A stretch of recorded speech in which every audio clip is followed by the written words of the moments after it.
Quels sont les meilleurs ETF éligibles au PEA?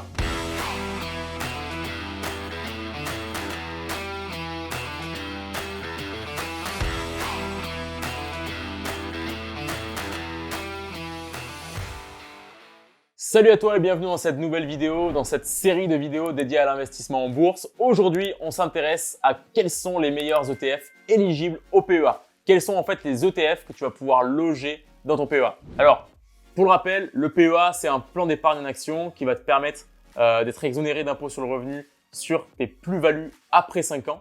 Donc, c'est intéressant d'un point de vue fiscal, mais je te rappelle également que le PEA, en fait, se limite aux actions, aux titres financiers de sociétés basées en France ou dans l'Union européenne. Donc, si tu as envie d'en savoir plus sur le PEA, je t'invite à cliquer en haut sur le lien vers la vidéo dédiée au PEA pour en savoir plus.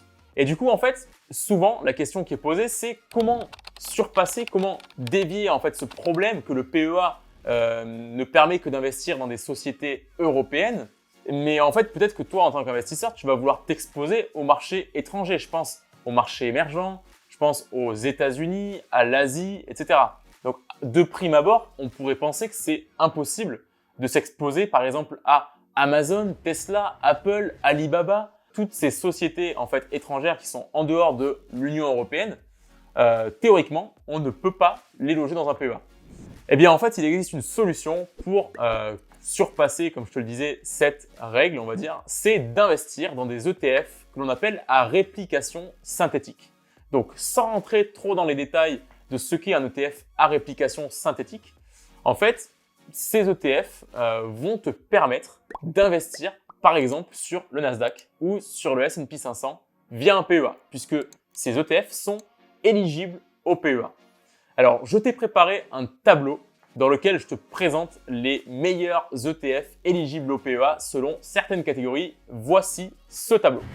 Alors, tu peux le voir dans ce tableau, je t'ai classé ces ETF, les meilleurs ETF éligibles au PEA en 4 catégories. Donc, les ETF éligibles au PEA qui vont répliquer le Nasdaq, le S&P 500, les marchés émergents, en particulier l'Asie, et les indices monde. Alors globalement, ces ETF, ils ont été choisis sur certains critères, notamment les frais bas. Les émetteurs de ces ETF sont des sociétés très importantes de services financiers qui sont réputées, donc solides. Et ce sont des ETF, du coup, à réplication synthétique, mais qui sont capitalisants. C'est-à-dire que les dividendes reversés par les entreprises qui sont logés dans les sous-jacents de ces ETF, en fait, ces dividendes vont être réinvestis pour faire grossir la boule de neige et du coup bénéficier des intérêts composés sur le long terme. Alors, la première catégorie que je te présente dans ce tableau, c'est le S&P 500. Donc, pour rappel, c'est l'indice américain qui regroupe parmi les 500 plus grosses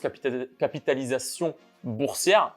Donc, tu peux le voir, je t'en ai fait une petite sélection avec des frais plutôt bas pour des ETF. Et dans la dernière colonne, tu peux retrouver en fait le code ISIN qui va te permettre directement d'aller droit au but quand tu seras sur ton broker ou sur ton courtier, par exemple sur Boursorama. Tu tapes le code que je t'ai mis dans la colonne sur la barre de recherche pour accéder directement à cet ETF. Pareil pour le Nasdaq, 2 ETF, Lyxor et Amundi. Alors il faut savoir que Lyxor et Amundi maintenant ça a été fusionné, c'est plus que la même entreprise. Mais les dénominations sont toujours valables, donc Lyxor et Amundi, avec des frais intéressants pour investir sur le Nasdaq, donc les 100 valeurs technologiques les plus capitalisées aux États-Unis. Je te mets également les codes ISIN à droite pour que tu puisses les retrouver plus facilement. Tu retrouves également en bas de ce tableau 2 ETF Monde avec le code ISIN également. Donc l'ETF Monde, en fait, ça va être un ETF qui va venir répliquer la performance d'un panier d'actions réparti théoriquement partout dans le monde, même si on remarque souvent quand on lit le document d'information clé pour l'investisseur que les ETF Monde sont surtout basés sur l'Amérique du Nord et tout ce qui est Asie, mais sans prendre en compte par exemple l'Amérique du Sud et l'Afrique. Donc typiquement, ce qui est conseillé de manière générale, c'est si tu investis dans un ETF Monde, ça va être aussi de te munir d'un ETF marché émergent pour en fait aller justement chercher de la performance également dans les zones géographiques qui ne sont pas représentées par l'ETF Monde. Donc, je t'invite à te renseigner plus en détail sur les documentations clés pour l'investisseur des ETF dans lesquels tu investis pour voir réellement sur quel secteur, premièrement, ils sont investis, sur quelles actions et sur quelles zones géographiques. Donc, voilà une sélection d'ETF Monde.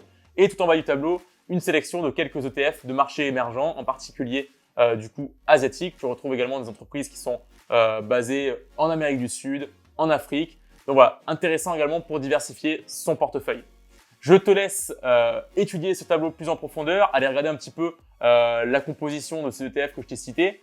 Tous ces ETF sont du coup à réplication synthétique. Ils sont avec une politique de dividendes capitalisants, donc qui vont te permettre de bénéficier des intérêts composés et à des frais plutôt bas qui sont du coup très intéressants à loger dans un PEA pour du long terme. Voilà pour cette vidéo, je te laisse avec une petite citation de notre cher Warren Buffett, l'un des plus grands investisseurs américains de tous les temps, qui te témoigne ici de son amour pour les fonds indiciels. Quant à moi, je te retrouve très bientôt dans une prochaine vidéo. N'hésite pas à aller regarder la playlist dédiée à la finance et à la bourse, dans lesquelles en fait tu vas pouvoir aller chercher des informations en fonction de ce qui t'intéresse le plus. Je fais des vidéos sur le PEA, sur le compte titre, sur même une mini formation, un guide pour les débutants pour investir en bourse. N'hésite pas à laisser un commentaire si ce contenu t'a plu, si tu as appris des choses et si tu es content de cette sélection. Et n'hésite pas à laisser également un like pour nous soutenir. Allez, je te dis à très bientôt dans une prochaine vidéo. Ciao!